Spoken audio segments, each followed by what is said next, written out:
So this past week, we got quite a bit of rain here, and it was needed. We've been really hot and dry, and with watering for hours every day, it seems like, and it was much needed. It felt so good to get rain for kind of 2.5 days almost, off and on. So it was great.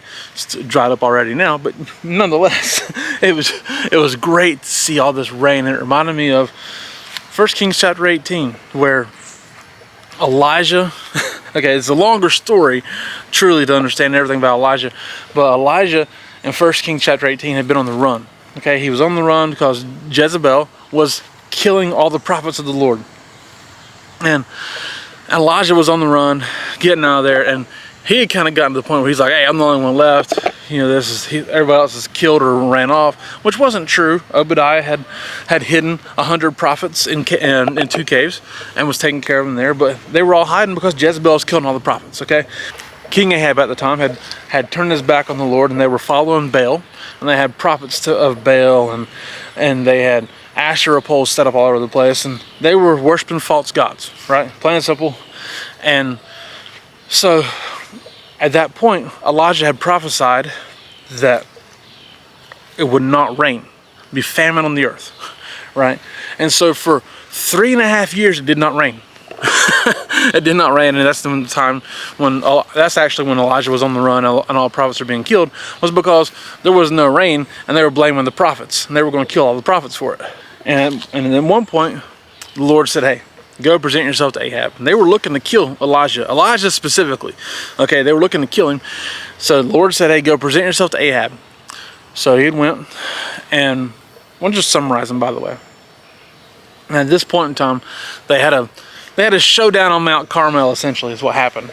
All right, so they assembled all the prophets of Baal and then Elijah. So we had 450 prophets of Baal versus Elijah, and they were going to make sacrifices on an altar, call out to God, and whichever God answered by fire was going to be deemed the one true God. Okay, so Elijah let the prophets of Baal go first, and they did all their thing. They sacrificed the bull, cut it up into pieces, did all their stuff, prayed and danced, and begged Baal for hours to answer, and he never answered. Elijah started trash talking him, which was awesome, and no Baal. Okay, they never got an answer from Baal. Shocker, right? Okay, so then Elijah let's see, we'll go to verse 30, 1 Kings chapter 18, verse 30. So then Elijah said to all the people, come here to me. They came to him, and he repaired the altar of the Lord, which was in ruins. I love that imagery. The altar of the Lord is in ruins, and I think I did a devotional about this a couple years ago, about our altars are in ruins, and it's true. So here, we're talking about the altar of the Lord was in ruins. So then Elijah took 12 stones, one for each of the tribes descended from Jacob, to whom the word of the Lord had come, saying, your name shall be Israel. With the stones he built an altar in the name of the Lord, and he dug a trench around it, large enough to hold 2 seahs of seed. He arranged the wood, cut the bull into pieces, and laid it on the wood. Then he said to them, fill 4 large jars with water, and pour it on the offering and on the wood. Do it again, he said, and they did it again. Do it a 3rd time, he ordered, and they did the 3rd time. The water ran down around the altar and even filled the trench. Hold on for a second. You're going to tell me that it ain't rained in 3.5 years and you're wasting 12 large jars of water on this? Think about that. Because he had 4 large jars, did it again, and then did it again. So that's 12. He took 12 large jars of water and poured it out. In the middle of a 3.5 year drought and famine, he poured out all that water, essentially wasting it in a human's eyes. Right? It's a very bold move by somebody that they already wanted to kill. So, verse 36, at the time of the sacrifice, the prophet Elijah stepped forward and prayed, O Lord God of Abraham, Isaac, and Israel, let it be known today that you are God in Israel, and that I am your servant and have done all these things at your command. Answer me, O Lord, answer me, so these people will know that you, O Lord, are God, and that you are turning their hearts back again. Then the fire of the Lord fell and burned up the sacrifice, the wood, the stones, and the soil, and also licked up the water in the trench. So it burned everything. The fire of the Lord fell and burned up everything, including the water. When all the people said this, they fell prostrate and cried, "The Lord, He is God. The Lord, He is God." So there we have it. Obviously, Elijah was correct, right? God showed Himself faithful and showed out right in front of everybody that I'm God, and I'm here to turn your hearts back. And at that point in time, this is where we really want to focus in. I just want to give you a backstory. So at that time, everybody's celebrating. He told Ahab to go and drink, celebrate, whatever. And then it said Elijah climbed to the top of Carmel, bent down to the ground, put his face between his knees, which is a heck of a flexibility move. I could not do that right now, I don't think. Go and look toward the sea, he told his servant. And he went up and looked, and there is nothing there, he said. 7 times Elijah said, "Go back." So Elijah's telling his assistant, "Hey, go look at the sea. Go look at the sea." He don't see nothing at all. The 7th time, the servant reported, "A cloud as small as a man's hand is rising from the sea."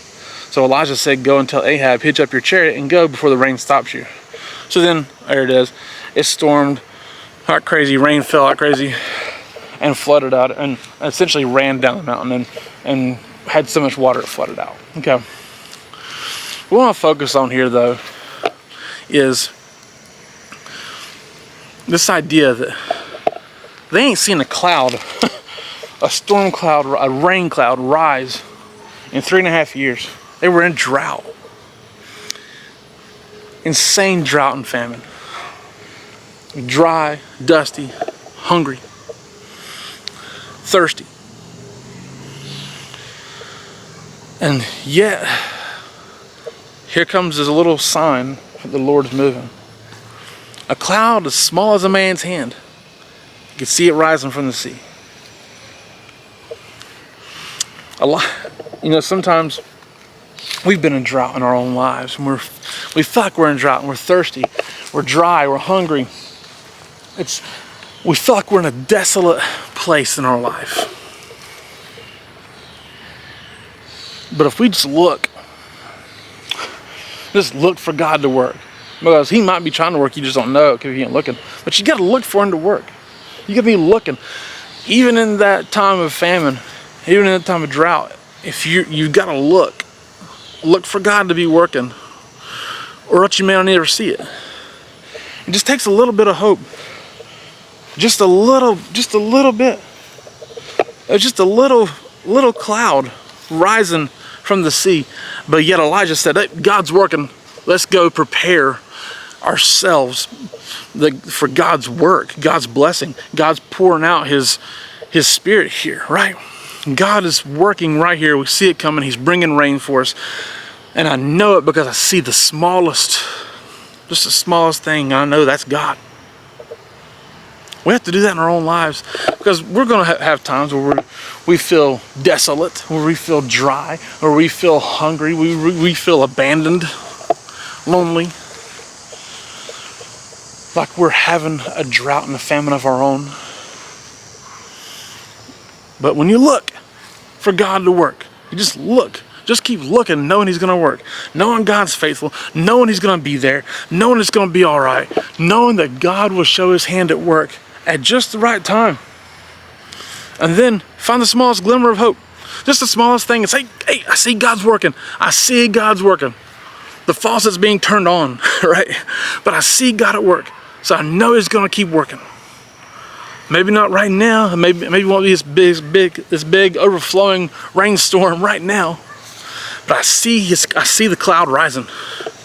I see it coming. I know God's at work, but you got to keep looking. If you're not looking up, if you're not looking out towards the sea, you're never going to see it, and you're never going to get that little glimmer of hope, that bit of hope rise up that you can then grab a hold of. Hey, I see Him working. Grab a hold of that hope. Grab a hold of it and hold on to it, and know that He's faithful. Know that He's going to work, and know that that rainstorm is coming. That little bitty cloud will figure out a way to become a big rain cloud of a big storm cloud of rain, right? So thank you guys so much for watching. I do appreciate it. I want you to keep looking. Keep your head up. Keep looking for God to work, and know He's faithful. Know it's coming. in His timing, at just the right time. So thank you guys so much for watching. Do appreciate it. My name is Jason. This is Art of Creation Homestead. We love y'all. God bless you and goodbye.